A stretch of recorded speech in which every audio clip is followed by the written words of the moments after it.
અમેરિકામાં ગુજરાતીઓને કાયદેસર રીતે પ્રવેશ આપતા વિવિધ રસ્તાઓ છે. એમાંના એક રસ્તાનું નામ છે H-1B વિઝા. કોઈપણ દેશમાં પરદેશીને પ્રવેશવા માટે વિઝાની જરૂર પડે અને એ વિઝાના વિવિધ પ્રકારો હોય છે. એમાંનો એક પ્રકાર છે H-1B. આ નોન ઇમિગ્રન્ટ છે, એટલે કાયમી ધોરણે આવાસની છૂટ નથી આપતો. એક વિઝાનો પ્રકાર છે, જે અમારા જેવા જર્નલિસ્ટને લાગુ પડે કે ભાઈ તમે કોઈ ઇવેન્ટ માટે જાઓ છો, કોઈ પ્રસંગ માટે જાઓ છો, તો હું જે વિઝા ઉપર અમેરિકા ગયો હતો. પણ જેમને ત્યાં નોકરીએ જવું છે અને પછી ધીમે રહીને સ્થિર થવું છે, એમના માટે H-1B વિઝા સૌથી મહત્વનો છે. હવે ડોનાલ્ડ ટ્રમ્પે H-1B વિઝાની જે પ્રક્રિયા છે એમાં ફેરફાર કરવાનો વિચાર રજૂ કર્યો છે.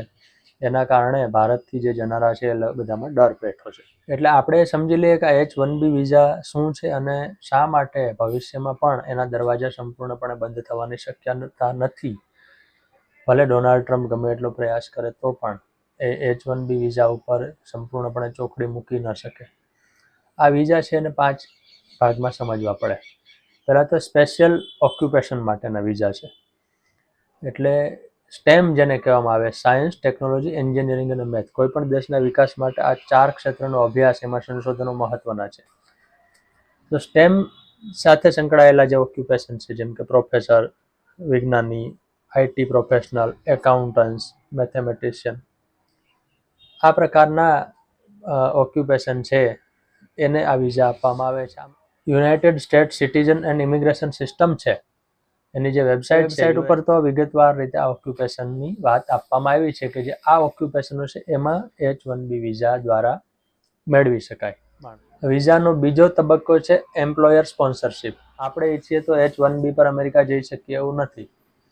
અમેરિકી કંપનીને એવું લાગે, પછી એપલ હોય કે આપણે ત્યાંથી કોઈ ગયેલા પટેલે સ્થાપેલી મોટલ હોય, એને એમ લાગે કે મારે જે માણસની જરૂર છે એ ગુજરાતના આણંદમાં રહે છે અથવા તો જુનાગઢમાં રહે છે અને હું એને H-1B ઉપર લઈ આવવા માંગુ છું, તો અમેરિકી સરકાર એને છૂટ આપે છે.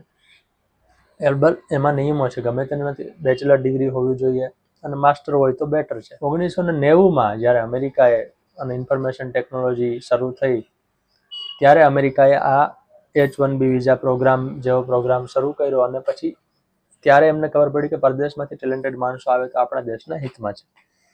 એટલે એમ્પ્લોયર સ્પોન્સરશિપ છે આમાં બીજો મહત્વનો તબક્કો છે કે કંપની તમને બોલાવે અને કંપની અમેરિકી સરકારને એવું સાબિત કરે કે અમારે જે માણસની જરૂર છે એ પરદેશમાં છે અને વિઝા આપો. ત્રીજો મહત્વનો તબક્કો છે એન્યુઅલ કેપ, એટલે વાર્ષિક સંખ્યા.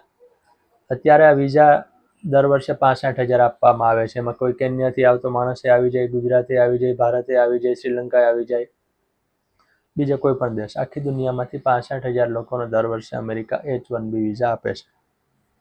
એમાં 20,000ની વૃદ્ધિ કરી છે. માસ્ટર ડિગ્રી હોય અથવા તો સ્પેશિયલ એજ્યુકેશનલ ક્વોલિફિકેશન જે અમેરિકી સરકારે ગણાવ્યું છે એવું હોય તો એવા 20,000 ઉમેરીને 85,000 દર વર્ષે છેલ્લા ઘણા વર્ષોથી 85,000 સમાન છે. 2000ની સાલમાં ઘણા લોકોને યાદ હોય તો .com બબલ નામની એક સ્થિતિ સર્જાઈ હતી. એની પહેલાં આ વિઝાની એન્યુઅલ કેપ 1,95,000 હતી, જે સૌથી વધુ હતી અત્યાર સુધી. પછી એક સમય 1,15,000 હતી, અત્યારે ઘટાડીને 85,000 લાવી દેવામાં આવી છે. 1990થી માંડીને 99 સુધીના દાયકામાં અમેરિકાએ આ વિઝા હેઠળ લગભગ 45 લાખ લોકોને પોતાના દેશમાં આવકાર્યા છે. એટલે વિઝાની સંખ્યા અને એનું મહત્વ એના આંકડા ઉપરથી ખબર પડે. પછીનો તબક્કો છે લોટરી સિસ્ટમ. હવે અમેરિકાના તો 85,000 વિઝા આપે છે, સામે 85 લાખ લોકોને જવું છે. 85,000 તો અમદાવાદમાંથી જ થઈ જાય જેને અમેરિકા જવું છે, તો શું કરવું, કોને આપવા ને કોને ન આપવા. એમાંથી પાછા ક્વોલિફાય પણ હોય એટલે લોટરી સિસ્ટમ અપનાવી છે કે સિલેક્ટ કરવામાં આવે એને આપવામાં આવે. લોટરી સિસ્ટમ એ અજાણી વાત નથી. અને પછીનો છેલ્લો તબક્કો છે ડ્યુરેશન. આ વિઝા 3 વર્ષ માટે આપવામાં આવે છે સામાન્ય રીતે, અને પછી એને 6 વર્ષ સુધી એક્સટેન્ડ કરી શકાય છે. એટલે તમે 3 વર્ષ કોઈ કંપનીમાં કામ કરો અને પછી વધારે સારું કામ લાગે તો 6 વર્ષ કરો. પણ એમાં જે બીજી શક્યતા છે અને જે સૌથી મોટી લાલચ છે એ છે કે કામગીરી સારી હોય તો અમેરિકામાં કાયમી સ્થિર થઈ શકાય, જે મોટાભાગના લોકો ઈચ્છતા હોય. એટલે કે ગ્રીન કાર્ડ મળી શકે, જે અમેરિકન સિટીઝનશીપ જેને આપણે કહીએ છીએ. એટલે H-1B દ્વારા અમેરિકામાં જેમને કાયદેસર પ્રવેશવું છે એમને આ તક મળે. જેમને બોર્ડર ઠેકીને 50 લાખ કે કરોડ રૂપિયા ગેરકાયદેસર આપીને જવું છે એમના માટે આ વિઝા નથી. એમને ટ્રમ્પ કાઢી મૂકે તો એમાં કંઈ ટ્રમ્પનો દોષ પણ નથી. જોકે ડોનાલ્ડ ટ્રમ્પે H1B વિઝા મુદ્દે બાદમાં સ્પષ્ટતા પણ કરી કે આવડત હશે એવા લોકોને અમે આવકારીશું. હકીકત એ છે કે અમેરિકા ક્યારેય H1B વિઝા છે એના ઉપર પ્રતિબંધ મૂકી શકે નહીં કે એને બહુ છેડછાડ કરી શકે નહીં, કારણ કે અમેરિકી અર્થતંત્રમાં એનો બહુ મોટો ફાળો છે. અમેરિકામાં વિવિધ યુનિવર્સિટીઓએ અભ્યાસો પણ કર્યા છે કે H1B દ્વારા જે કાર્યકરો આવે છે, જે કામદારો આવે છે, એણે અમેરિકી અર્થતંત્રને ઘણો લાભ કરાવ્યો છે. જે આવે છે એમાં સૌથી વધુ ભારતીયો છે. જેમ કે 2023માં જે લોકોને H1B વિઝા મળ્યા એમાંથી 72% ઇન્ડિયન હતા. અમેરિકાનું સિલિકોન વેલી જે ટેકનોલોજીનું હબ છે અને અમેરિકન અર્થતંત્રનો મોટો ફાળો જેનાથી આવે છે, ત્યાં પણ ગુજરાતીઓ, ભારતીયો અને HB1 વિઝા ધારકોનું મોટું પ્રમાણ છે. HB1 વિઝા નોન ઇમિગ્રન્ટ છે, પણ સામે ફાયદો એ છે કે 3 વર્ષ દરમિયાન કે 6 વર્ષ દરમિયાન વિઝા ધારક ઈચ્છે તો પોતાના પરિવારજનને પણ ત્યાં અમેરિકા બોલાવી શકે, અલબત્ત એ પણ શરતોને આધીન. આ બધી કંઈ અજાણી વાત નથી, આ તો 25 વર્ષથી ચાલ્યું આવે છે.